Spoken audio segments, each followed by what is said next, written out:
Hai teman-teman, selamat datang di channel artikel YouTube. Channel pertama cerita Kenshin. Kali ini admin upload lagi ya. Nah, terima kasih.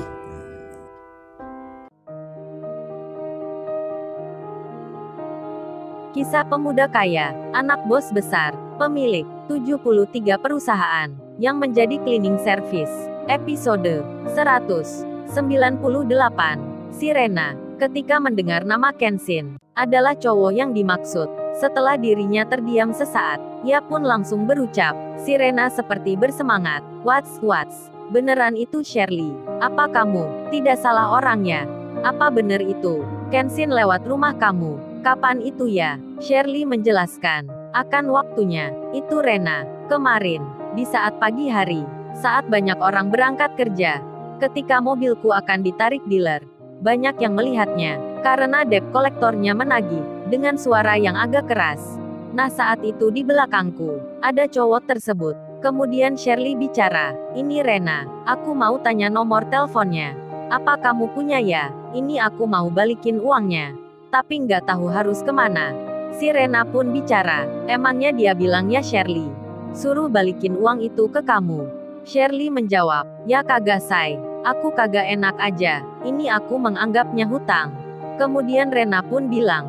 Kayaknya, Kenshin itu gak mau deh. Uangnya dibalikin.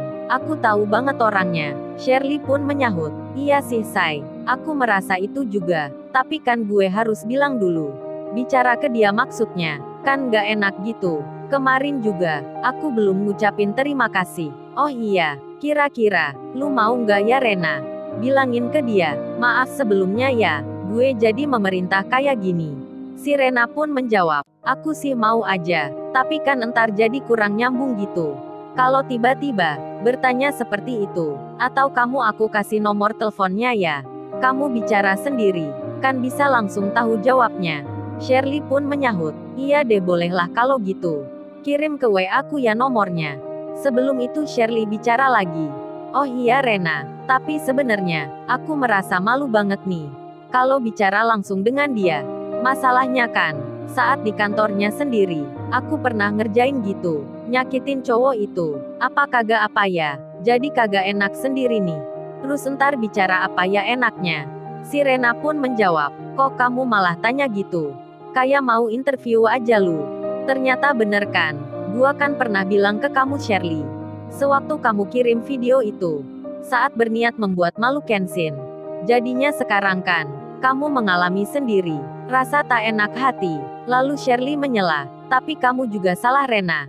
Kenapa saat itu kamu nggak cerita ke gua? Kalau cleaning service itu, anak pemilik yang punya perusahaan.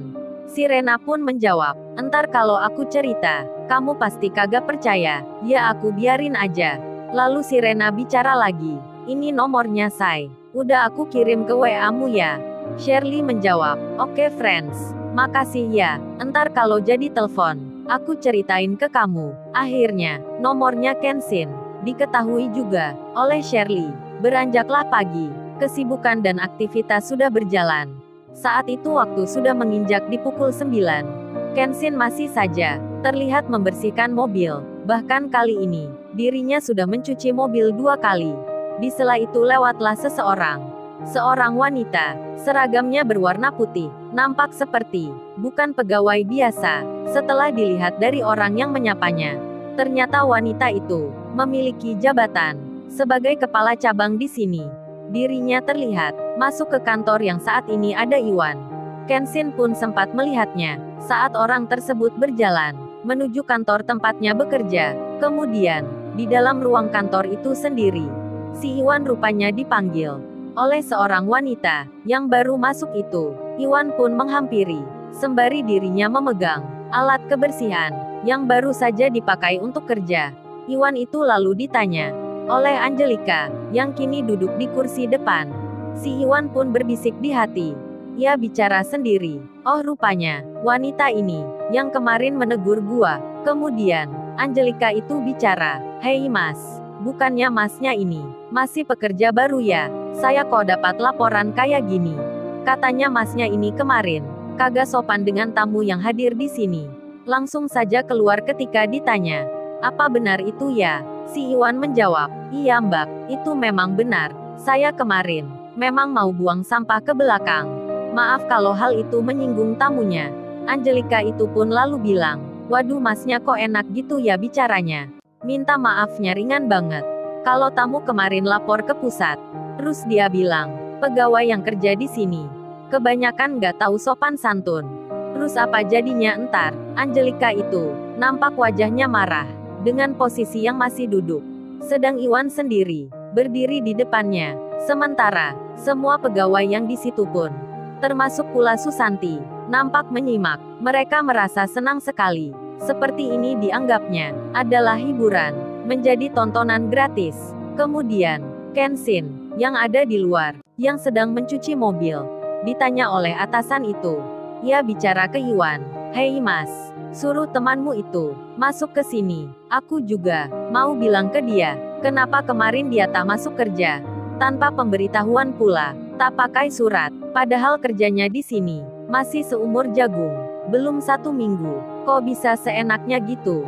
Iwan pun keluar, dirinya memanggil Kenshin, agar Kenshin itu segera masuk ke dalam. Tak berselang lama, Kenshin pun datang, menghampiri orang yang memanggilnya. Saat masuk pintu kantor, si wanita yang memanggil itu melihat Kenshin untuk pertama kalinya. Kemudian, ia sempat berbisik di hati, menyebut tentang apa yang dilihatnya.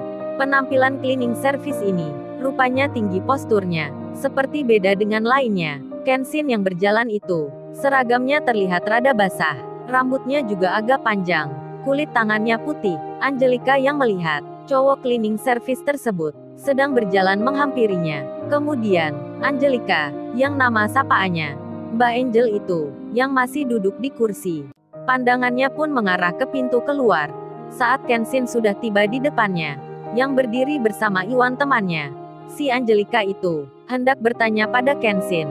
Dirinya mau mengucapkan kata, namun tiba-tiba ia jadi terdiam karena terdengar suara yang lumayan agak keras. Titit titit titit titit titit titit titit titit. Rupanya itu handphonenya Kenshin berbunyi, terdengar dari balik saku sebelah kiri. Kenshin pun mengambilnya, dilihatnya tak ada nama.